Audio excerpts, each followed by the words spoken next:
हाय नमस्कार welcome back आ गोटे नुआ वीडियो को आज टॉपिक है भाई भौणीर संपर्क। भाई भौणीर संपर्क हूँ दुनियार सबुठारु मूल्यवान संपर्क। भौणी एक शब्द जहाँ 3टी अक्षर द्वारा गठित किंतु 100 अधिक युद्ध प्रेम एवं विश्वासर कदापि समाप्त हुए ना। जेते दूर को चलीगले भी भौणीर भल पाइबा केबे कम हुए ना।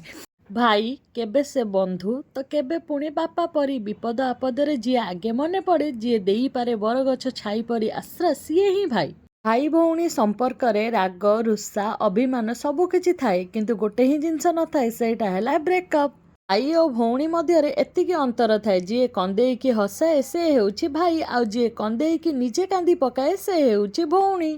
भाई और भौणी दुई हाथ दुई कान एवं दुई आखि परी होइतांती परस्पर बिना असंपूर्ण। कथा भाई भौणी परस्पर मध्य जेते लड़ीता परस्पर को सेते भल भी पाती आ परस्पर चिंता भी करती। आपण मान वीडियोटी केमिति लागिला कमेंट रे निश्चित जनइबे। आज पई रहुछि बाय बाय।